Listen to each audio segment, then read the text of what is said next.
there, and welcome to the Springboard Hangout with Comfort Ocran. The Springboard Hangout, as you know, is a fun-educative program where we have fun and talk about issues that concern us, and we take a tip or two to apply in our lives.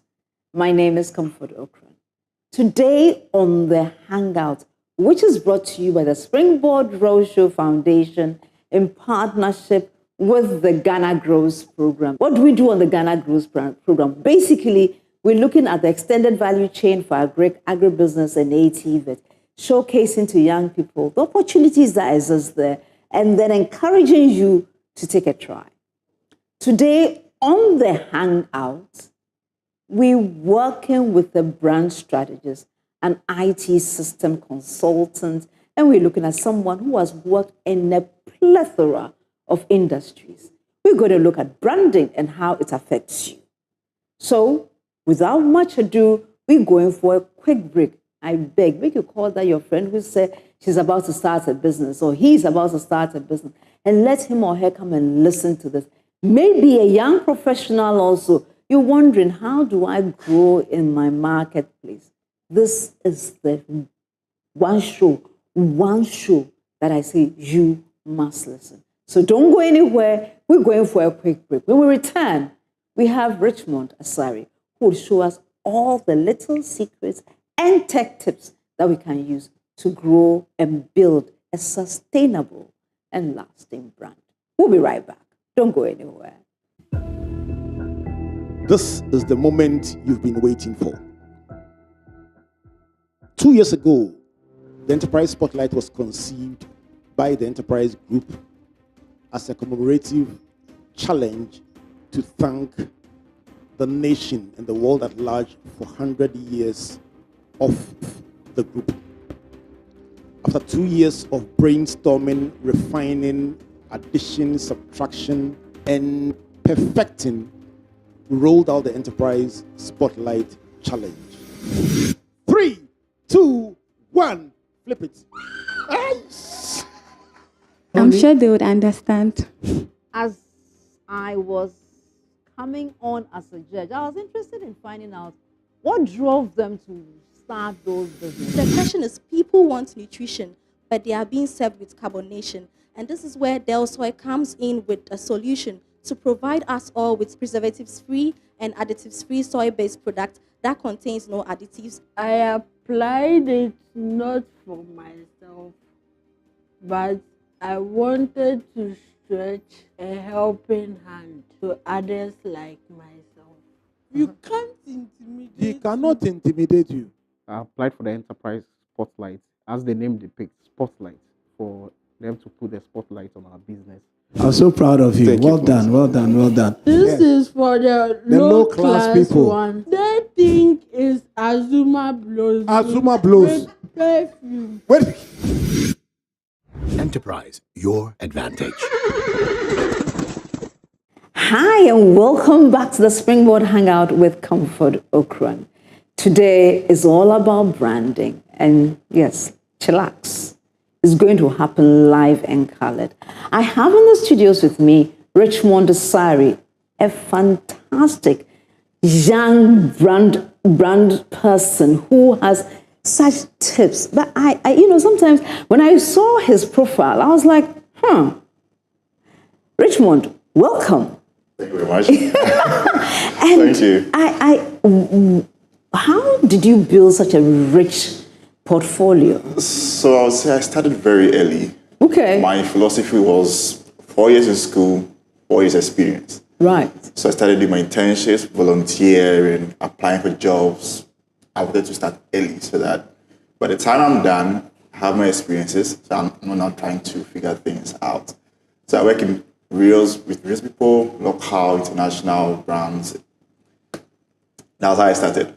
And I love to work with people. I realized that when you understand people and what they want, it's easier to get your way around things.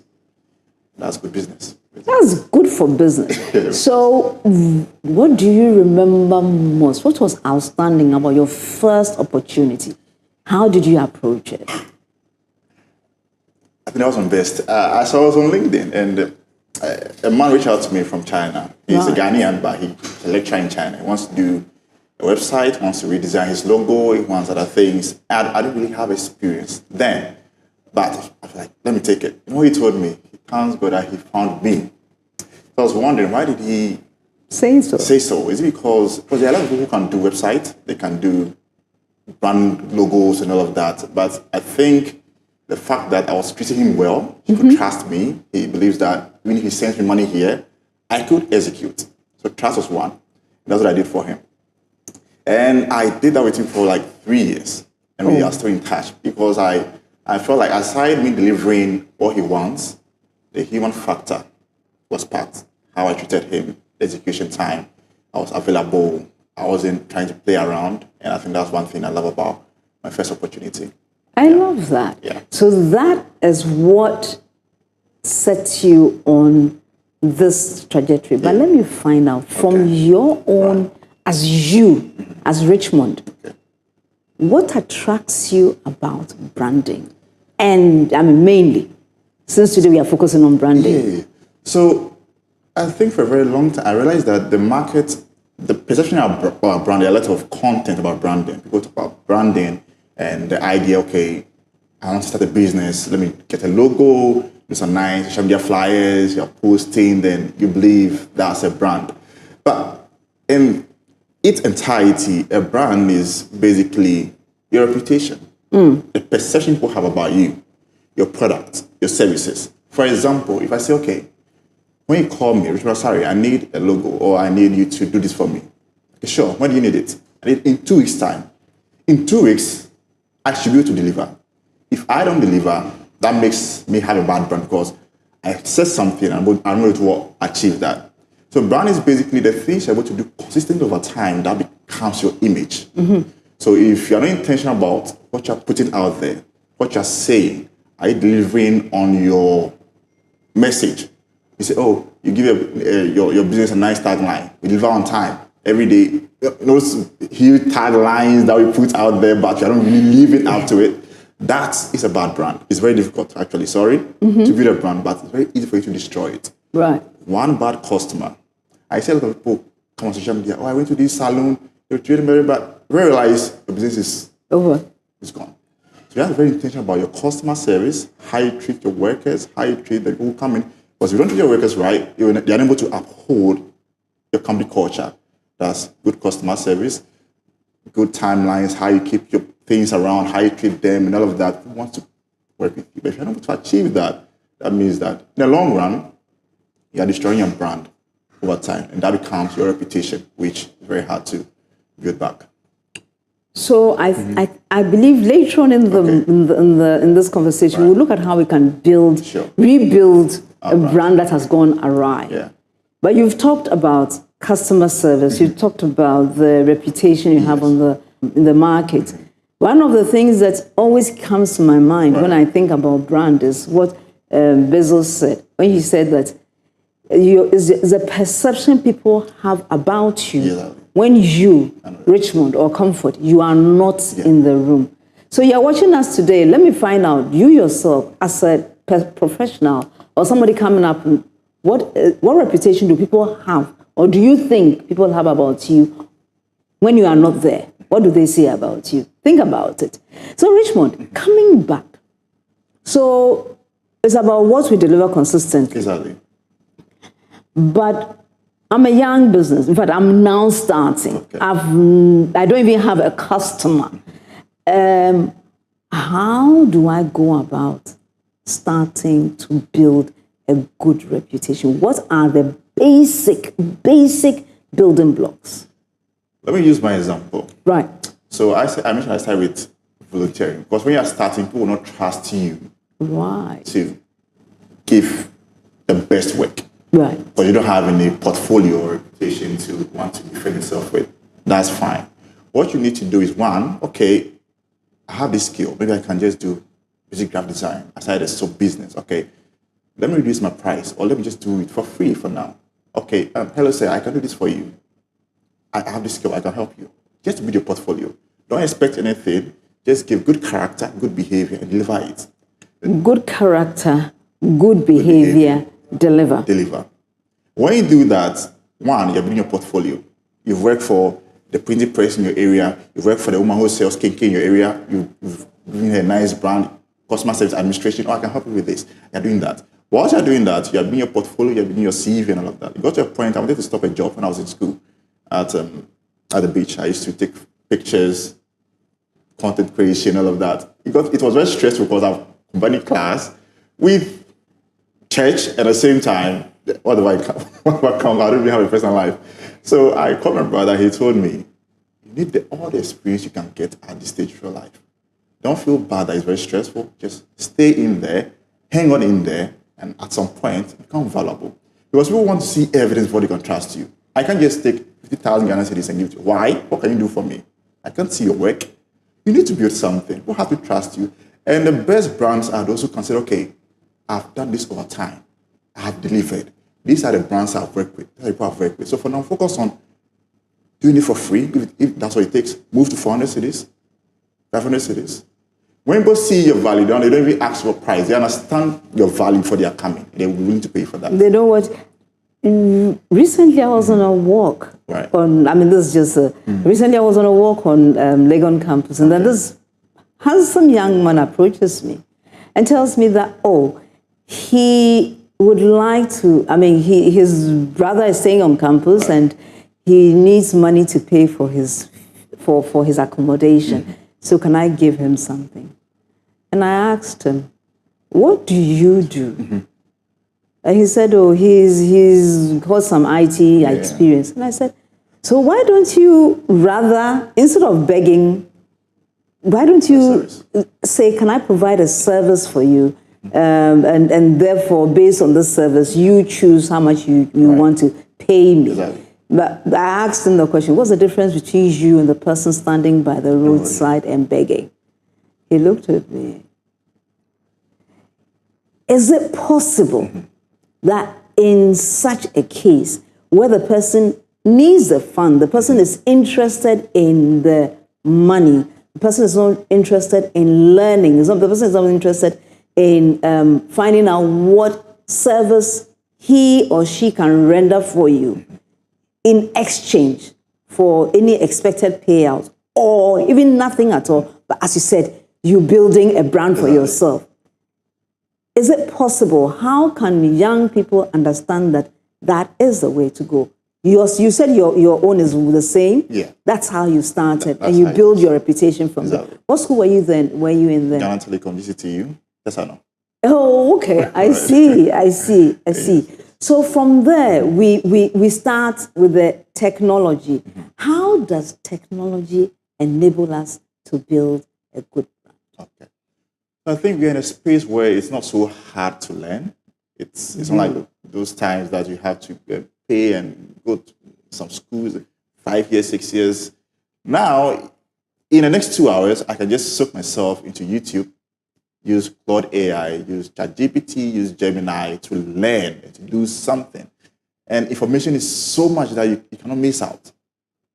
Understand? It depends on what you want to do. For example, I learned graphic design. I didn't go to any school. I just got a laptop from one of my first jobs. One of my first jobs, I got my first laptop. And I was learning. I just started.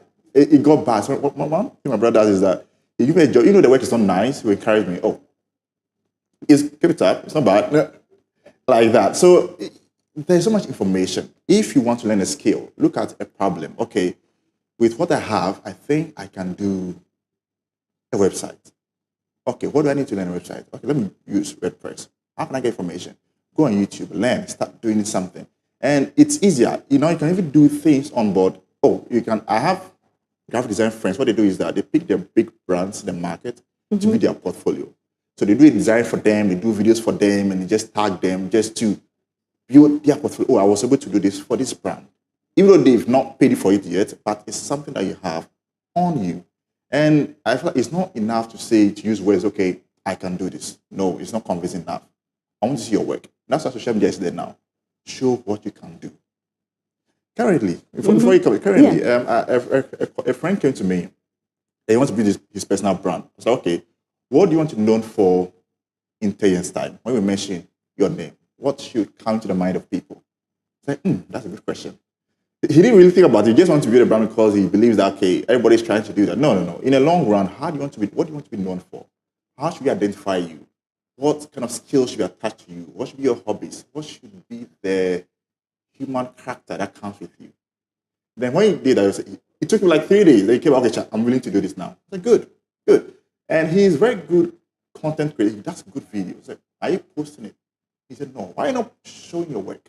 How people know what you can do if you don't put yourself out there? Then he started to post 2 or 3 days on TikTok. Now he's getting a lot of views on his page, and that's how it is. And sometimes we hide ourselves because, I don't know, maybe how we are trained or where we come from. We don't show what we can do. I don't know. When you start doing that, now people can see what you can do, and then we need to trust you. Well.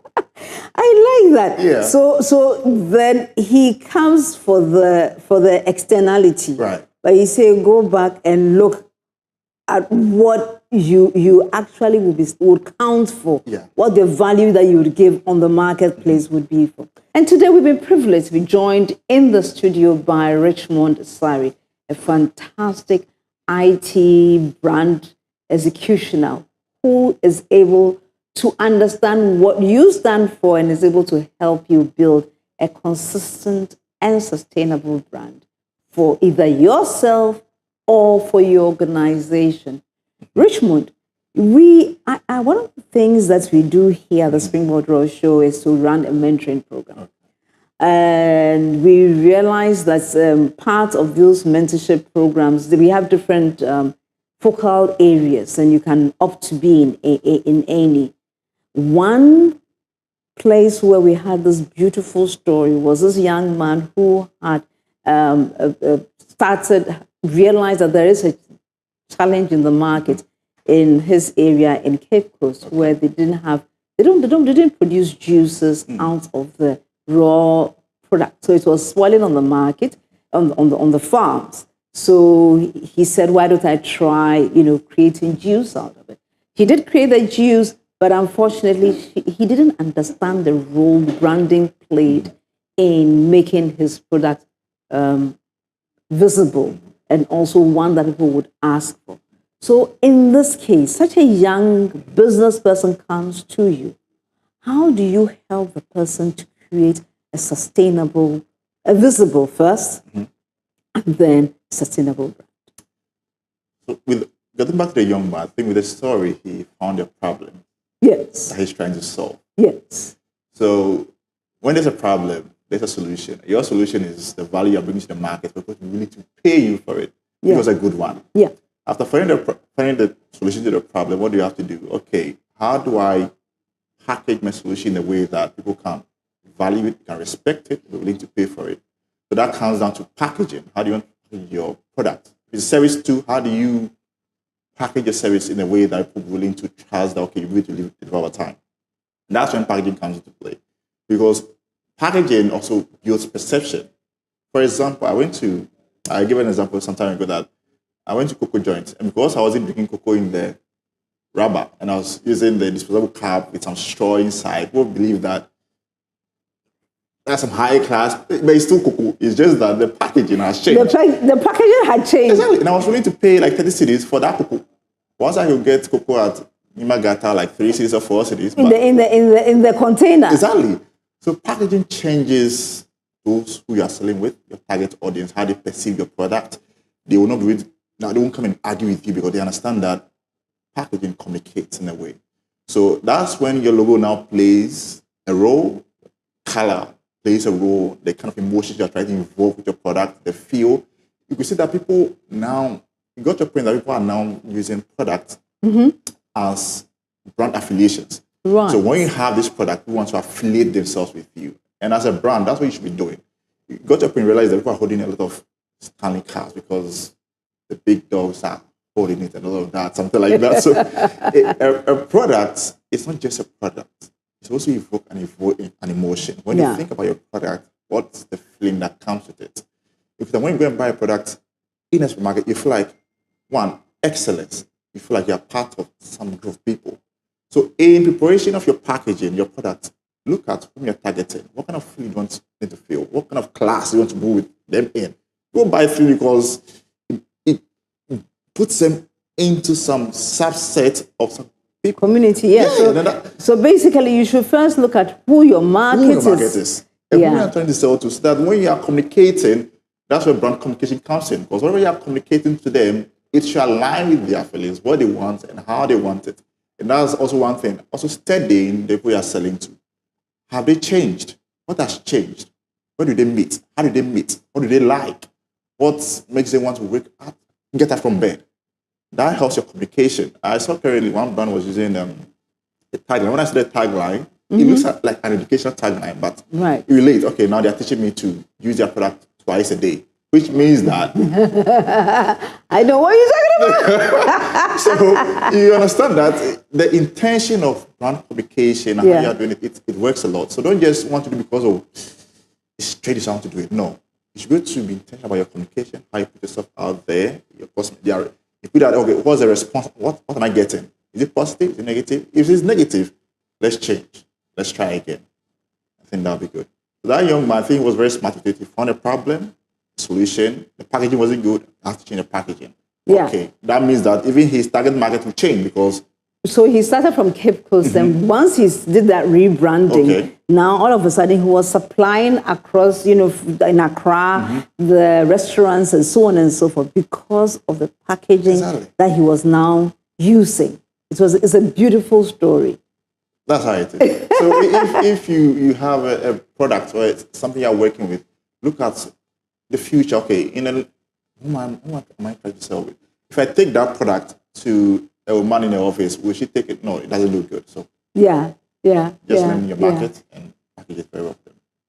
And I guess the final thing that you would need to ensure that you're able to maintain the consistent quality over time. And that one. Without that, you don't have anything to sell. You'll be out of business very soon.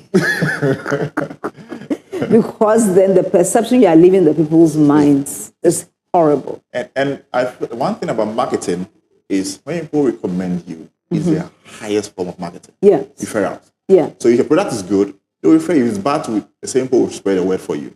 So be careful with your product and how you are doing it because people are actually watching, they're experiencing you. How do we recover this brand that is, yesterday I was reading from a friend of mine. I had always known that particular service was going downhill. But yesterday, a friend spoke about a terrible experience she had working with that brand or using their service. And the comments on FB was everybody was saying that no, as for that brand, don't use them. As for that brand, don't. I mean, I feel like saying it, but I'm just being respectful. So in this case, the brand obviously has been doing something that people do not like. They have received the feedback, but they still are not ready to make amends. However, when you have a small, because they are big, when you have a small brand, you cannot afford to continue doing that. Because if you do that, you will die. How does a brand that is not doing well repackage itself to become more, relevant in the marketplace again, to regain trust first, and then to get back their past clients who are now bad-mouthing them everywhere that they go? Because, you just talked about referrals. In this case, it's more like don't go anywhere near them. So I think one thing is sometimes those who are in charge of the brand or the owners, is pride or ego. They believe that the product you have to the market must be good. No, you don't decide that. Those buying it, those experiencing you, they are those who decide the market. But because sometimes we feel like I have a good product, it should work, so you can't impose it on them. They will reject it. And the more they reject, the more it means that you have a bad brand. So one, you have to understand that you don't own the market. The market, the people, your customers, they decide the market. Listen to them. What's the feedback? Okay, they said it's too small. Okay, it's too big. This is it doesn't really work. When you get that research, work on a product. I think some people ignore the quality the content of the product and focus, okay, now let's change the packaging. We'll still come back to the same. It's really an issue for you. So focus, okay, let's change the product. Is it that it's not too good? Or the service, the way we are doing it is not good. Our customer service is very bad. They don't really like how we got this thing done. How do we work it out? When you find those problems, okay, what are the solutions? We get those things in place and get back to the people. Okay, what do you think about it? Sampling, okay, people, what do you think about our product? Is it good enough? Is it before you think of changing logo or name or trying to bounce back in a way? Because if you already have trust, it means that at least you're not too far gone. If you're able to communicate well, you can come back into their heart. Yeah. More like someone who has an ex and a love item. There are some good times. So there are good times. So you can write on the good times and say, so something like that. So in that sense, you could come back, but focus on the quality of your product. Listen to your customers. Don't put in ego in the place and trying to, because you're a big brand and they should like us by force. No, if you realize they've changed. People change very hard for them to come back. So focus on that before you come to maybe one, then your communication. How do you communicate today for them to understand and know, okay, truly, you've taken a new leaf. We are born again. So now you will come back to us. In that way, they can trust you. And that should come from people who have experienced your product. So we call something user-generated content. Those who have used your product, let them talk about it. Let them now express their feeling with your product. And that way you can start getting later, but it will not be easy. But with time, with consistency, so that they won't be like, okay, by next week they'll change again. No. Do that with time, then I'm sure you regain your stance on the market again. I see. How can we use technology to help us do this rapidly? Because, sometimes if you don't do it quickly, somebody, especially if your product was a good one, somebody could easily come into the market and then take my clients away. How can we use technology to help us sample quickly and get the feedback, and ideally in a quiet way that people do not get to hear that this is what we are doing? You see, now social media is so powerful. I know. People are not shy. You can just say it. I know. Say anything in time and they are gone. Like, okay. So the truth is, pay attention to how people respond to your brand online. If you don't have the chance to go and take a form and be writing, okay, what's the feedback? Like you said, the comments that were coming, they're very specific. This is what happens when I use the product. You pick those key ones. Okay, then go back for the market. Is it true? What's happening? And they are going on the field. Get that feedback and work with it. And don't put ego in the middle of what your customers are saying. Take their feedback very seriously and work on it. Another way is I went to a place to go and do something. When I went, I liked the customer service. I enjoyed it. I was talking to a lady like I knew her for 5 years. No, she was beautiful. Just nice to me. And I want to go back there again. Why? Customer service. When I was just like, where can I review? I want to leave here a review. The experience was good. People experience you so much that they want to come back. They want to do more for you. They want to work with you. I just love it coming to this place. And that's it. I just love it when I come to this place. That is a good review to have. When people come into your space. I was asking for the review. I was actually you were recommended it. They had to ask you, like, Charlie, I for do I like that. I like that. Yeah. I pray that will be the way every other institution is actually actively conversing for people to write good reviews about them. Yeah. And that would only happen if we consistently look at the quality of what we do, we look at the way we reach our clients, and also at the way we are able to meet their needs with our products and services that we have. Richmond, it's been beautiful having you today. Happy to be here. So before we wrap up today's conversation, kindly look in the camera and give our wonderful viewers 2 tips to help them build and sustain the brands that they have personally or in the organization. Okay, so I'll say that obviously people are watching you, people are experiencing you. So whether you like it or not, you have a brand. So just be intentional about it. Whatever you put out there, be intentional. Whatever you're trying to communicate, be intentional. people want to connect with you in a way that you might not have realized. And whatever you do today, in the future, to come back to you. So why don't you just take your time, look at what you want to be, what you want to become, whether it's your product, service, or your personality, and write it well. That's what I'm watching. Thank you. Thank you. I mean, he couldn't have said it better. Yeah.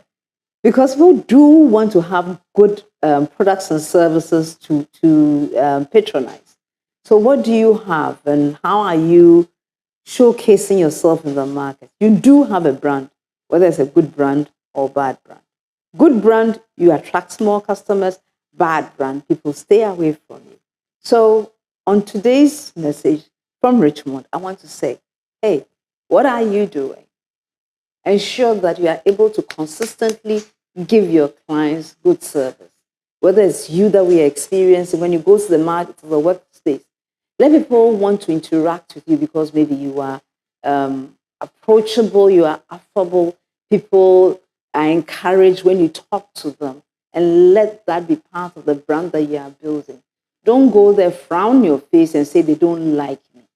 They may not like you because of your approach or maybe even your character. Build a character people will trust, people would love to come to, and I assure you, you will build not just a good brand for your company, you build a good brand for yourself, and people would always, always like to interact with you. And therefore, until we come your way again next time with another exciting edition of the Springboard Hangout with Comfort Ocran, know that you are loved. You are blessed. You are the most important person in the whole wide world. We love you. Bye.